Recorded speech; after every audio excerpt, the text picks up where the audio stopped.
सभी भाई बहनों को जय मसीह। आपका स्वागत है हमारे इस वीडियो में। और आज मैं कुछ आपको वचन से लेकर, जो कि काफ़ी लोगों के मन में क्वेश्चन होता है, जो हमारे मसीह भाई बहन हैं, कि क्या हम लोग करवा चौथ का ये व्रत रह सकते हैं या नहीं। तो आइए, हमें वचन क्या बताता है कि हमें ये व्रत रहना चाहिए या नहीं रहना चाहिए। तो वचन को लेकर आपको बताएंगे। अपनी पर्सनल बातें मैं कुछ नहीं बताती, क्योंकि हमें वचन से ही अपना जीवन चलाना है। परमेश्वर के वचन में जब आप वचन को पढ़ेंगे तो आपको खुद पता चल जाएगा कि हमें ये व्रत रहना चाहिए या नहीं। तो इस वीडियो को जो मेरे मसीह भाई बहन, मैंने उनके लिए बनाया है। जो संसारिक लोग अगर देख रहे हों तो प्लीज़ आप लोग मत देखिए। मैं किसी धर्म को या किसी व्यक्ति मात्र को ठेस पहुंचाने के लिए नहीं बता रही। हम मसीहों की शिक्षा के लिए कि हम मसीहों को कैसे जीवन जीना है। आइए हम वचन पे चलते हैं। जब हम इफिसियों 5 के 22 पद में पढ़ते हैं तो वहाँ पर वचन हमें बताता है, इसलिए हे पत्नी अपने पति के ऐसे अधीन रहो जैसे प्रभु के, क्योंकि पति ही पत्नी का सिर होते हैं।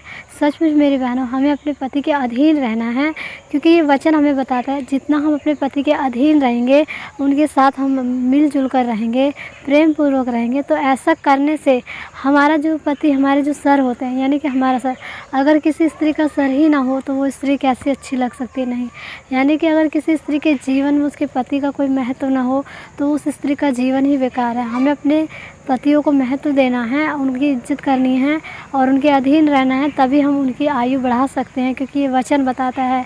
और ज़रूरी नहीं कि अगर हम संसारिक लोगों की तरह उपवास रहेंगे, अगर एक दिन हम व्रत रह लें तो इससे हमारे पतियों की आयु नहीं बढ़ सकती, क्योंकि जिस तरह से हम रोज़ खाते हैं और रोज़ हमें भोजन से एनर्जी मिलती है, उसी तरह से हमें रोज़ प्रार्थना करनी है और उस प्रार्थना के द्वारा हम अपने पति के साथ कुशल से रह सकते हैं, उनकी आयु भी बढ़ सकती है।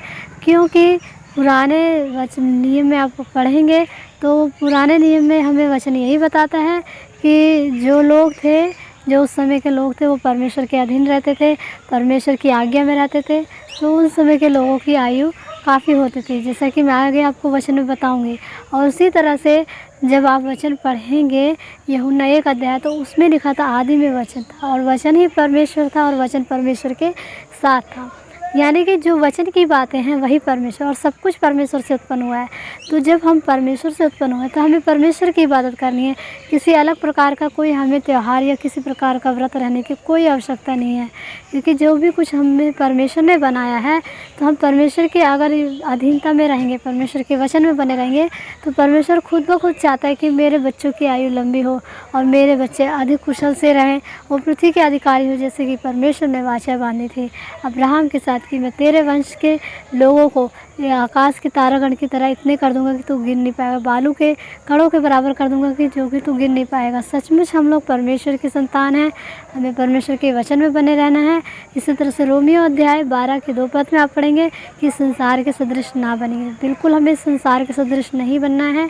जब हमें नया जन्म मिल गया है, हमने प्रभु को जान लिया है, तो हमें वचन के हिसाब से चलना है। वचन हमें क्या बताता है।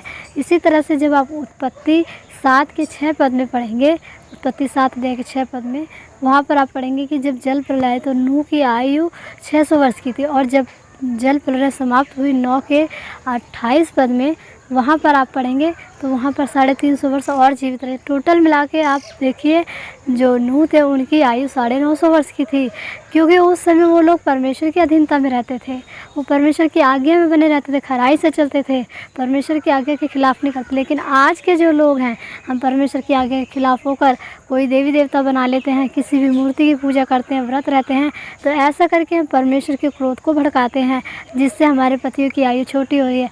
और आप देखेंगे कि कितनी विधवाएं महिलाएं हैं, लेकिन उस समय ऐसा नहीं होता था। उस समय के लोग जो थे वो काफ़ी लंबी आयु जीते थे, क्योंकि वो परमेश्वर की आज्ञा में बने रहते थे, वो परमेश्वर के भय में रहते थे।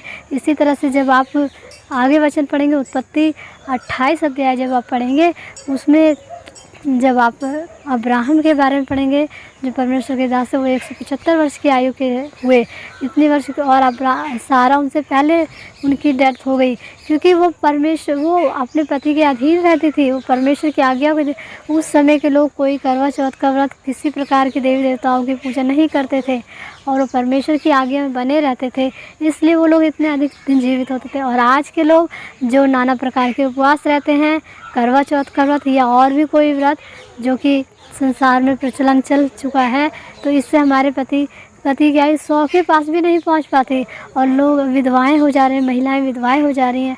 आप लोगों ने विधवाओं की संख्या कितनी बढ़ गई है।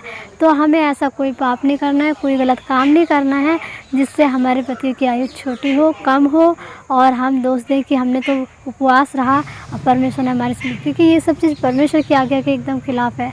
हमें जो कुछ करना है वचन से करना है। वचन हमें क्या शिक्षा देता है, और हमें लड़ाई झगड़े नहीं करने अपने पति से, अपने पति के साथ मिलकर प्रार्थना विनती ये सब करना है। इससे हमारे पति की आयु भी बढ़ेगी और हम अधिक कुशल से रहेंगे और परमेश्वर के योग्य हम भली भांति एक सिद्ध स्त्री बनकर दिखाएंगे और अंत के समय में हम परमेश्वर के सामने अपने आप को, अपने लेखे को दे सकते हैं। तो मैं यही कहना चाहूँगी जो मेरे नए मसीह बहनें हैं वो प्लीज़ इस व्रत को ना रहें, क्योंकि वचन कह रहा है, मैं नहीं कह रही हूँ। आई होप आप लोगों को अंडरस्टैंड हुआ होगा जो मैंने बताना चाहा। तो इसी तरह से क्योंकि काफ़ी लोग क्वेश्चन करते हैं कि हमें रहना चाहिए या नहीं, तो उनके मन की तसल्ली के लिए, उनकी सच्चाई जानने के लिए मैंने ये वीडियो बनाया है। अगर आपको वीडियो अच्छा लगे तो ज़्यादा से ज़्यादा शेयर करें ताकि हम मसीह बहनों तक ये वीडियो पहुँचे और उन्हें सच्चाई से अवगत हों वो। तो इतना ही, आगे फिर इसी तरह से वचन में मिलूँगी, बात करूँगी परमेश्वर के कलाम को लेकर। तब तक के लिए जय मसीह।